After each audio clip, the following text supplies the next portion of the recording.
Pak Ahok, tadi kita bicara soal reklamasi dan lain-lain yang masih juga dalam proses hukum. Sekarang kita bicara soal Pilkada DKI. Mumpung saya ketemu Bapak juga.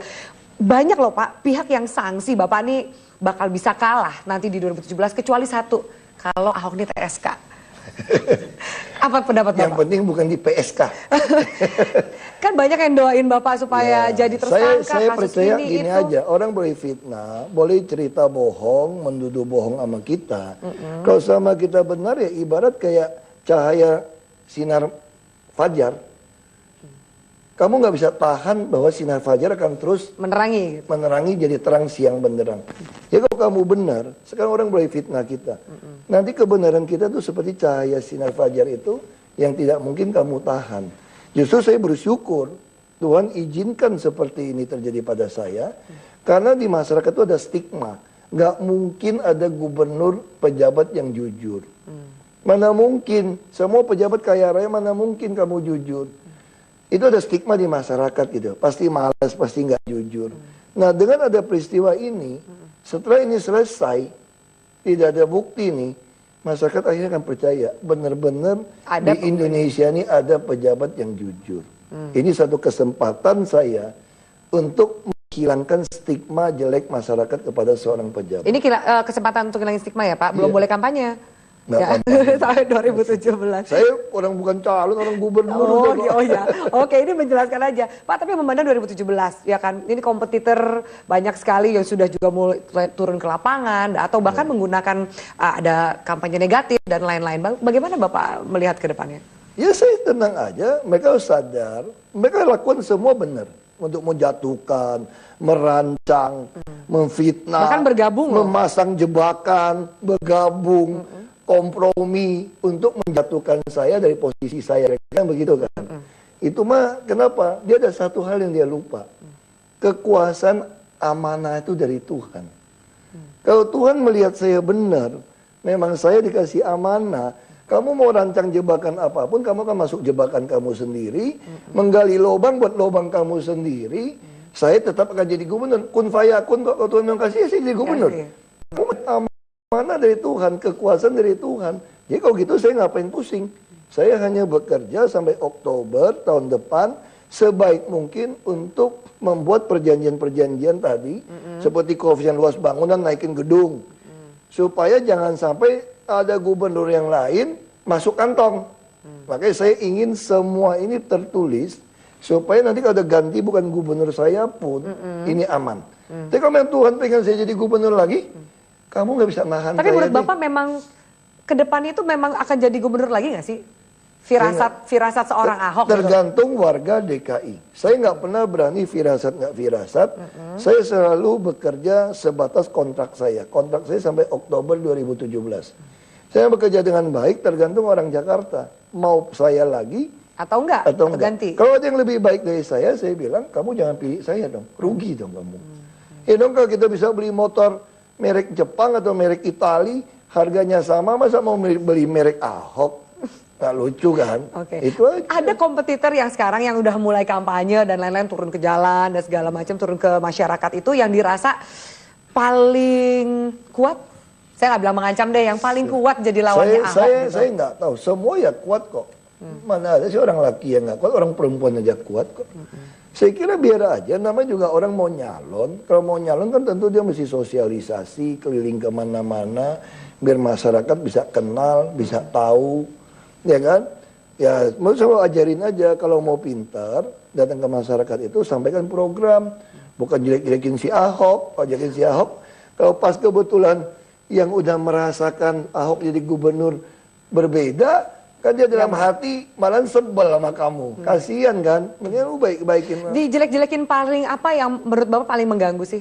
Aku sih biasa aja. Aku selalu bersyukur karena aku percaya kamu mengutuki saya pun Tuhan akan ubah untuk memberkati saya. Doa orang banyak akan memberkati saya. Karena saya kerja benar kok. Saya tidak terima suap, saya tidak berpihak sama siapapun.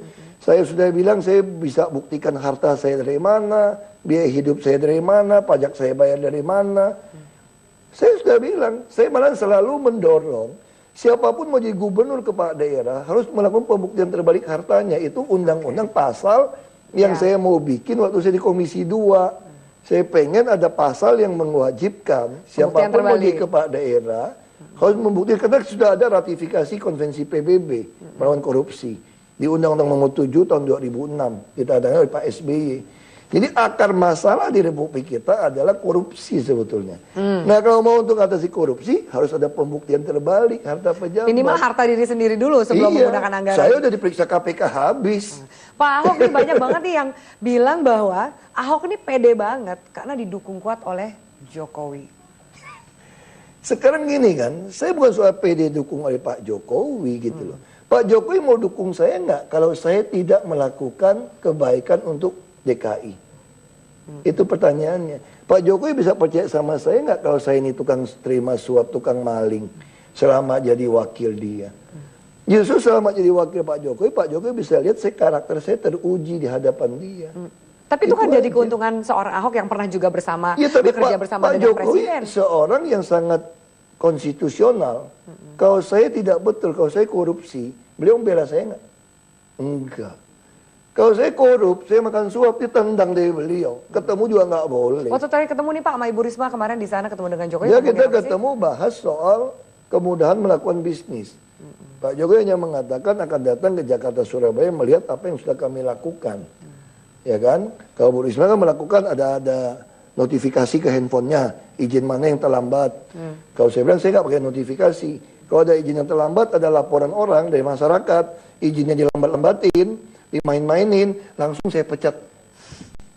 Itu aja bedanya. Nggak ada ting deh, kok pecat aja lah pusing amat. Pas kemudian ketemu sama Ibu Risma di istana juga tahu duduk nih, duduk sebelahan.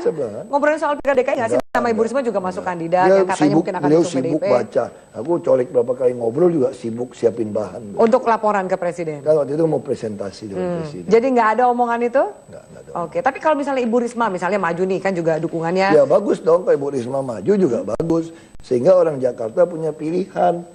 Mau pilih Ibu Risma dengan hasil yang ada di Surabaya atau pilih Ahok dengan hasil di Jakarta, kan tinggal bandingin sama-sama kepala daerah. Orang bisa bandingin dong, sungai Surabaya bersih nggak, sungai di Jakarta bersih nggak, terus nanganin kewajibannya gimana, karyawannya gimana, itu aja. Tapi kan ada beberapa kesaingan berat Ahok nanti di 2017 ini didukung oleh kekuatan partai, kekuatan politik. Ini Ahok yang bandel, nggak mau majunya lewat jalur independen.